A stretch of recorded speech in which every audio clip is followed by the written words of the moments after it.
Ada amalan yang saat dikerjakan bukan sekedar hanya meningkatkan iman, tapi pertama akan memberikan jaminan dari Allah langsung bahwa hidup orang ini selama di dunia akan dijamin kemudahan oleh Allah Subhanahu wa taala.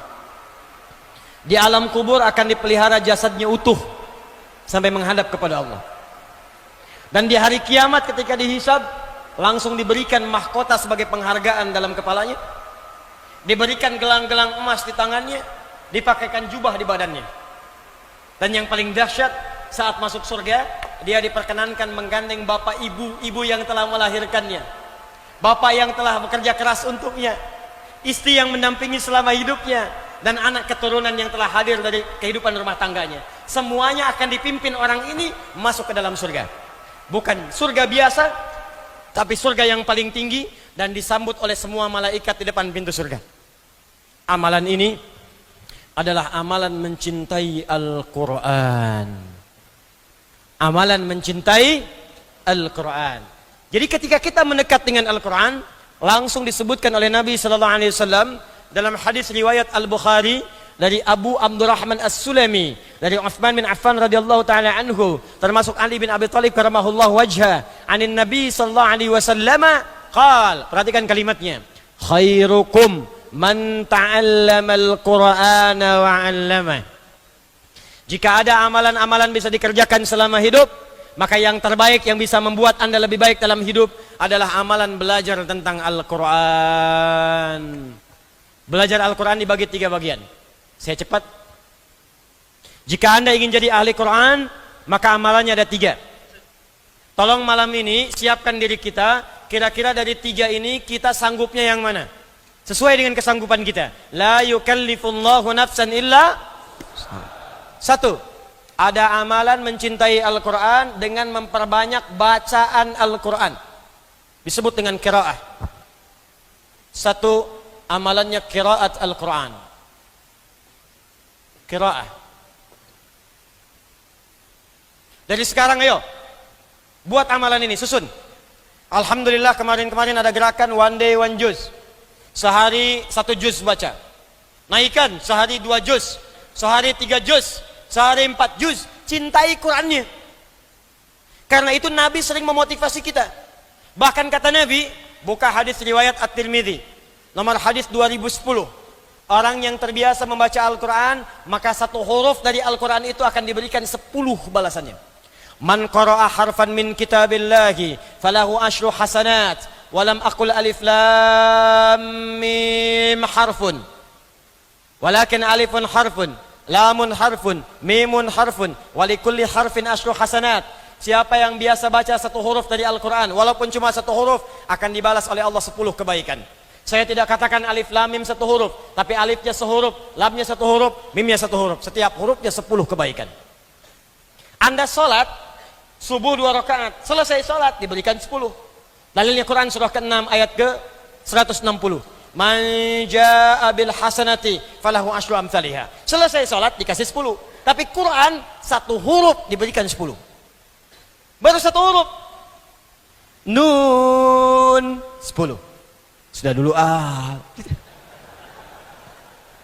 Taha 20. Alif lam mim 30. Jangan menghitung 1, 2, 3, 4, 5, 6, 10. Bukan begitu caranya, Joni.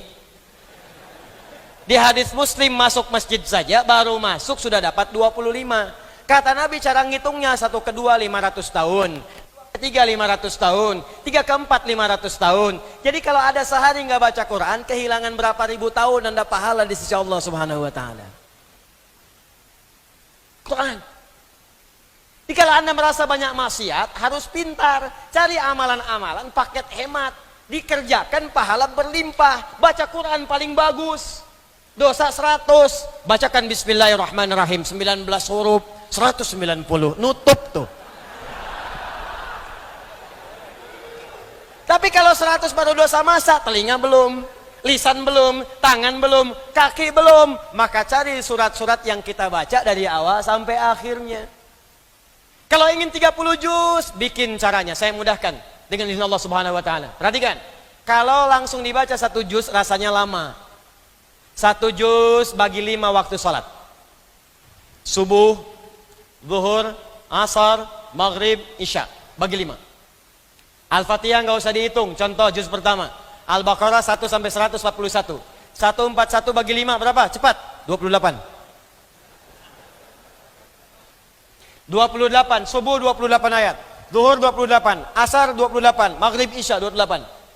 Ustadz banyak lama saya harus berangkat kantor.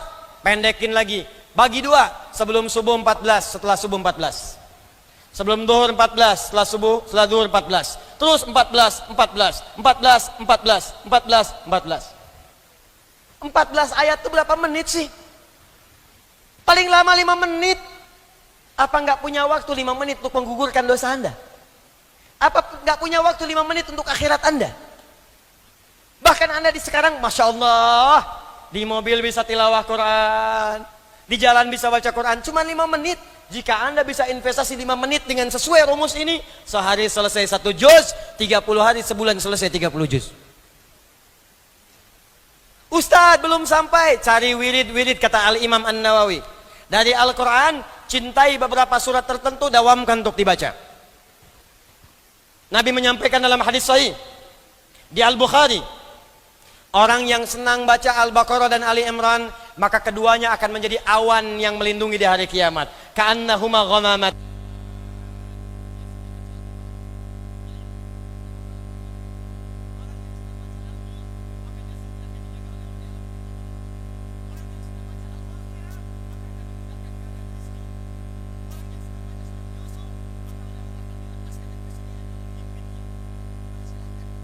Semua surah dalam Al-Quran punya keutamaan.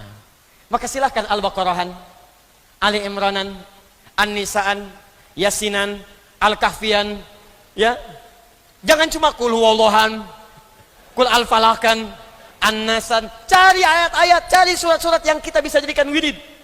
Buka kitabnya Imam An-Nawawi. Sebelum menulis Al-Arba'in 42 hadis, Riyadus Shalihin 1896 hadis. Sebelum menulis kitab Syarah Sahih Muslim 9 jilid, beliau menulis At-Tibyan fi Adab Hamalatil Quran. At-Tibyan fi Adab Hamalatil Quran. Klik di Google At-Tibyan Al-Imam An-Nawawi, keluar muncul. Cari terjemahannya. Kalau punya kitabnya cari terbitan Darun Nafais, halaman 52, paling kanan di pertengahan. Beliau menyampaikan ada kebiasaan salafus saleh. Di sejak zaman dahulu, mereka kalau sedang akan tidur atau dalam kebiasaan hariannya punya wirid bacaan-bacaan Al-Quran. Nabi mencontohkan wirid sebelum tidur. Baca Al-Ikhlas, Al-Falaq, An-Nas, ayat kursi. Bacakan ayat kursi supaya mencegah setan mengganggu dalam tidur kita. Tapi setannya kuat, Ustadz. Tidak cukup dilempar dengan ayatnya, lempar dengan kursinya sekalian. Biasakan baca. Ternyata ada di antara orang salaf membiasakan baca Al-Baqarah karena ingin dinaungi di hari kiamat. Baca Al-Baqarah sebelum tidur, baca. Allahu Akbar. Saking dekatnya dengan Al-Quran, maka dia dijaga oleh Qurannya. Ternyata sekali waktu dia tertidur, belum sempat baca Al-Baqarah saking lelahnya. Tiba-tiba dia bangun pertengahan malam. Bangun. Temannya kaget terkena bagian tangannya, dia bangun juga. Dia bertanya, "Madza bika? Kenapa kamu?" Kata orang ini, "Wallahi ra'aitu fil manam laqad natahaddil Baqarah." Saya tadi ketiduran. Dalam tidur saya mimpi diseruduk Al-Baqarah. Di saking seringnya baca Al-Baqarah, ayat itu, surat itu menjadi dekat dengan dia. Kamu belum baca saya. Bahkan sebelum datang hari kiamat untuk menaungi dia dari sengatan matahari yang sangat terik, di alam dunia pun dijaga dengan surat yang biasa dia baca. Dibiasakan. Pasang target. Ustadz saya belum lancar. Berita baik dari Nabi At-Tirmidzi, nomor hadis 2020. Perhatikan kalimatnya. Walladzi yatata'ta wa huwa syaqqun 'alaihi falahu ajran. Orang yang baru belajar baca Quran, terbata-bata bacanya. Orang baca alif lam mim, dia baca alif lam mim, falahu ajran, dia mendapatkan pahala 2 kali orang yang lancar. Oh, kalau gitu saya terbata-bata aja Ustaz ya. Tidak. Maksudnya satu pahala ikhtiarnya, yang kedua pahala bacanya. Sedangkan orang yang lancar dapat pahala plus ma'asyafratil kiramil bararah, akan diiringi hidupnya oleh malaikat yang menjaga dia. Jadi kalau Anda lancar baca Quran, punya program baca Quran, Quran itu selain menjaga iman Anda akan dijaga malaikat. Disebut oleh Nabi namanya syafaratil kiramil bararah. Kiram artinya mulia. Jadi orang yang dekat dengan Al-Quran akan dijaga kemuliaan hidupnya. Dijaga dari perbuatan maksiat. Jadi kalau Anda terbiasa tilawah Quran, rajin baca Quran, nanti akan ada malaikat di sekitaran kita akan menjaga supaya Anda tidak berbuat maksiat. Sebab kalau Quran masuk ke dalam tubuh kita, yang kotor keluar. Malaikat menjaga. Cuman karena malaikat sifatnya gaib, tidak tampak. Kalau tampak, Anda susah. Begitu mau jalan, sayap terbentang. Psst, kamu siapa? Malaikat maut. Nggak jadi baca Quran. Malaikat. Yang kedua, mencintai Quran dengan tilawah. Satu qiraah, dua tilawah.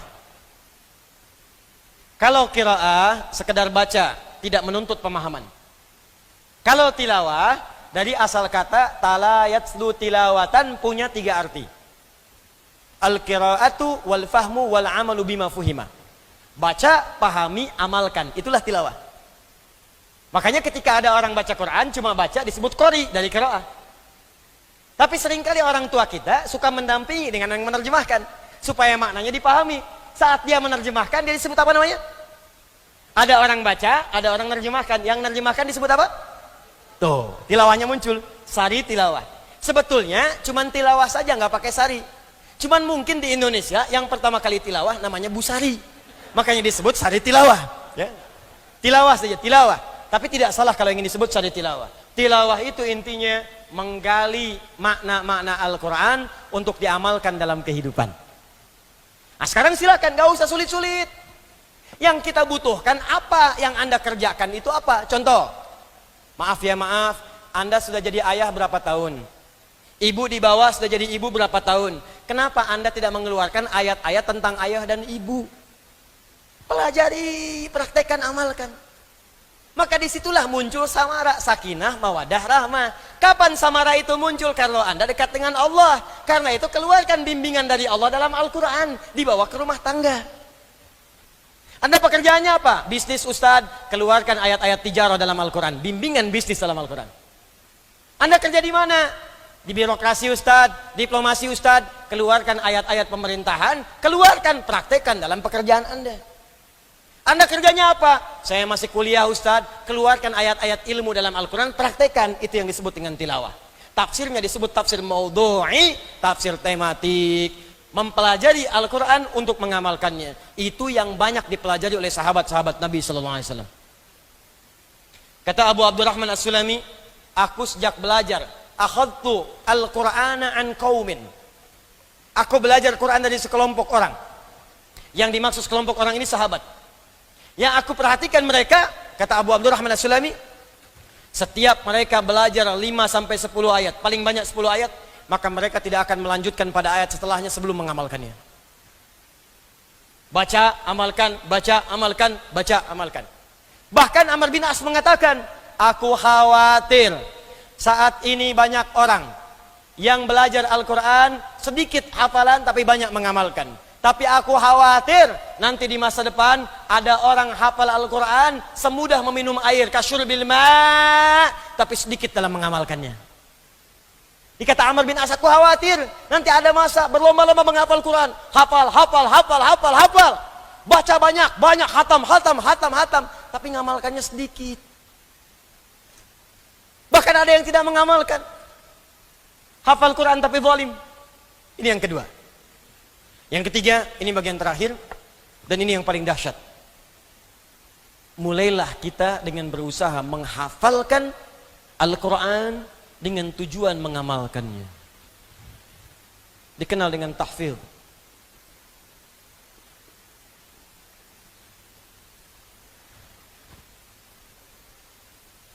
Menghafalkan Al-Quran dengan tujuan untuk mengamalkannya, untuk mendekatkan diri kepada Allah Subhanahu wa Ta'ala. Ini puncak yang paling tinggi. Jika Anda mampu melakukan ini, Allahu Akbar. Pertama, kita akan langsung disebut oleh Nabi SAW sebagai orang yang terbaik, yang langsung masuk pada lingkungan yang sangat dekat dengan Allah Subhanahu wa Ta'ala. Qala an-nabiy sallallahu alaihi wasallam, ahlul Qur'ani ahlullahi wa khassatuh. Ahli Quran itu adalah orang yang sangat dekat dengan Allah dan dijaga oleh Allah Subhanahu wa taala. Saat dia kemudian dihisab di hari kiamat, perhatikan cara Allah memuliakannya.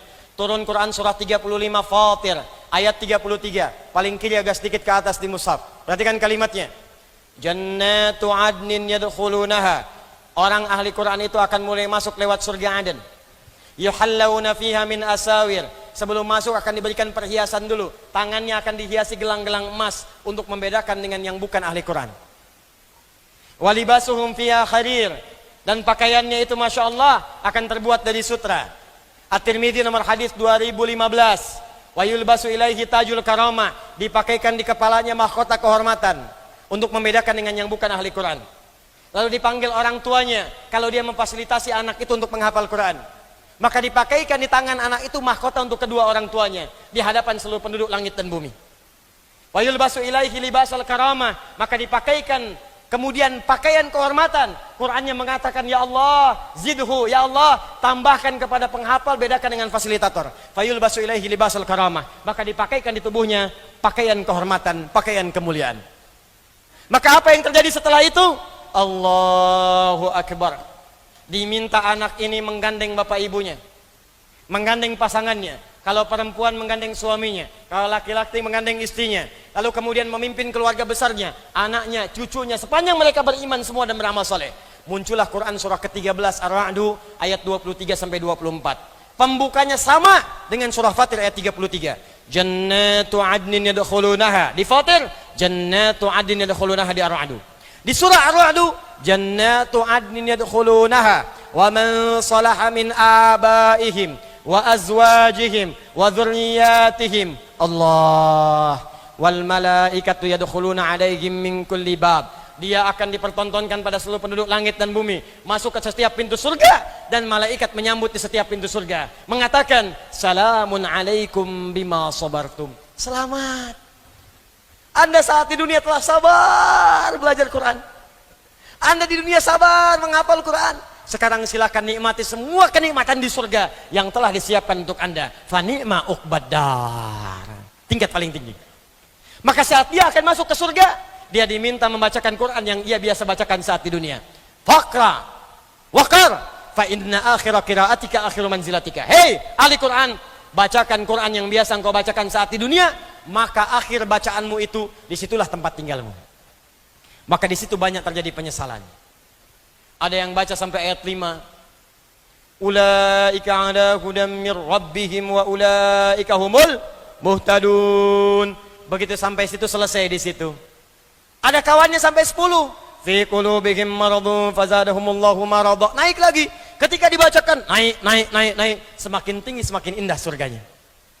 Ada yang 1 juz lebih tinggi lagi. 10 juz lebih tinggi lagi. Yang 30 juz itu yang paling tinggi. Nggak bisa ditukar. Ya Allah, boleh nggak dari An-Nas dulu?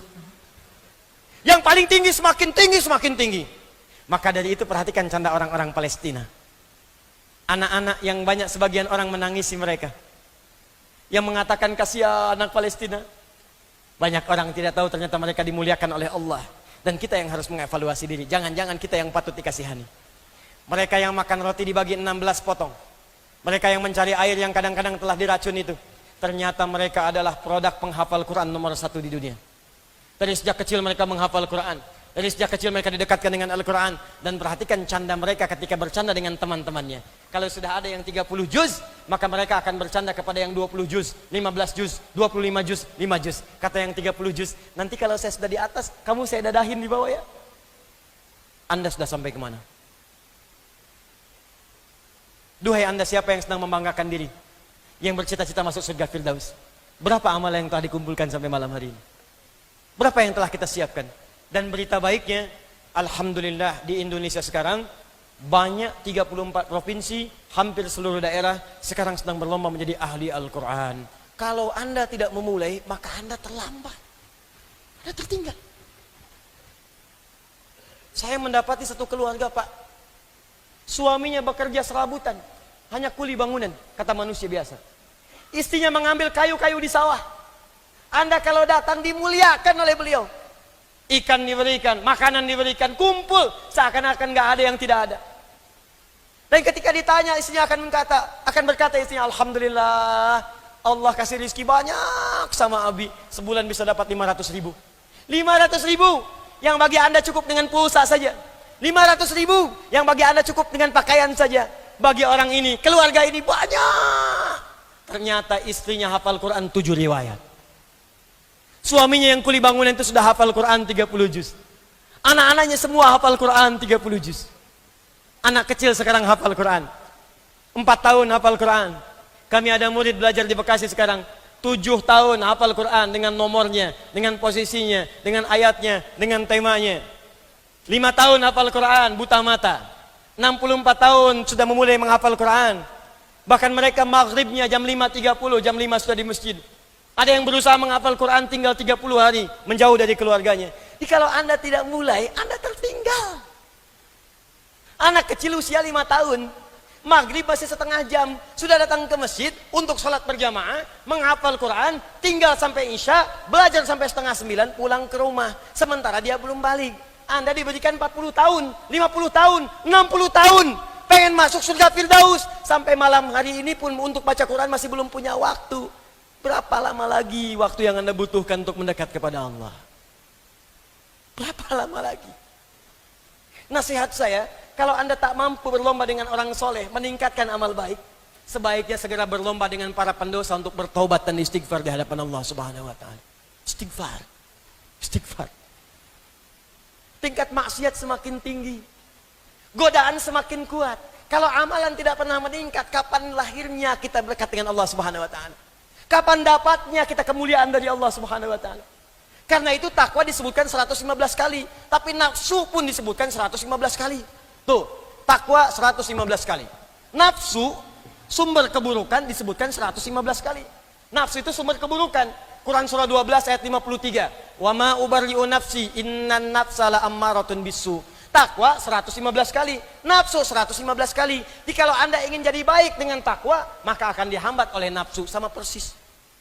Yang membisikkan takwa malaikat disebutkan 88 kali di Quran. Yang membisikkan nafsu setan, setan disebutkan 88 kali.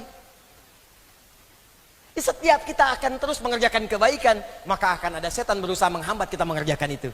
Maka carilah amalan yang paling tinggi untuk bisa menguatkan iman dan menepikan godaan-godaan setan. Nah sekarang saya mau tanya, insya Allah siap menghafal Quran? Gini, jangan bayangkan penghafal Quran itu disebut penghafal kalau sudah 30 juz, belum tentu. Yang ingin Allah lihat pada diri kita bukan jumlah hafalannya, tapi keseriusan kita untuk menghafalkannya. Makanya di Al-Quran, patokan penghafal Quran itu bukan 30 juznya, tapi bagaimana ayat yang dia hafalkan membimbing dia berubah jadi orang baik. Buka Quran surah 35 ayat 32. Ini bagian terakhir saya, dan nanti saya tutup, insya Allah memberikan gambaran singkat untuk bisa menghafalkan dengan mudah. Perhatikan kalimatnya. Thumma awrathnal kitaba alladhina astafayna min ibadina faminhum zalimun li nafsih wa minhum muqtasid wa minhum sabiqun bil khairati biidznillah. Kemudian kami akan wariskan Al-Quran untuk mudah dihafalkan oleh sementara golongan hamba-hamba kami. Cuman sayang, ada yang hafal bahkan sampai 30 juz cuman zalim. Banyak berbuat maksiat. Zalim itu menempatkan sesuatu bukan pada tempatnya. Lihat sini, gelas ini menampung air untuk minum, gayung menampung air untuk mandi. Ada orang minum pakai gayung, mandi pakai gelas, zalim. Ada orang hafal Quran tapi tidak menempatkan ayat sesuai dengan fungsinya. Dia hafal surat Al-Ikhlas, Qul huwallahu ahad, katakan hanya Allah Tuhan yang satu, Tuhan yang esa. Sudah jadi keimanan kita. Kita menghormati keyakinan orang lain, tapi kita kuatkan keimanan kita. Tapi kok dia bisa mengatakan semua agama sama, menuju pada Tuhan yang sama. Caranya beda-beda. Hafal surat Al-Ikhlas tapi tidak mengamalkan aslinya, tidak mengamalkan isinya. Faminhum zalimun li nafsi. Hafal ayat wailul lil mukadzibin, celaka para pendusta, masih berdusta. Hafal ayat as-sariqu was-sariqatu faqtu aydiyahuma, jangan mencuri, jangan korupsi, daripada dipakai yang jelek potong tangannya, masih mencuri juga, zalim. Ada yang muktasid, hafal belum bisa berbuat baik, paket hemat untuk dirinya saja, mojok-mojok, kedekat tiang, ngulang-ngulang hafalan, akhi jadi imam ya, belum mau. Ahli ngajar ya, belum bisa. Untuk dirinya saja. Tapi yang ketiga, ada yang 30 juz, ada yang 15 juz, ada yang 5 juz. Tapi setiap juz yang ia hafalkan, membimbing dia untuk berubah lebih baik. Maka bahasa Qur'annya bukan talatina juz'a, tapi sabikum bil khairati biiznillah. Ada orang berusaha menghafal Quran, setiap ayat yang ia hafalkan cepat membimbing dia untuk berubah jadi baik. Jadi ketika Anda ingin menghafal Quran, kata Allah, yang penting niatnya yang sempurna dan keinginan untuk beramal soleh.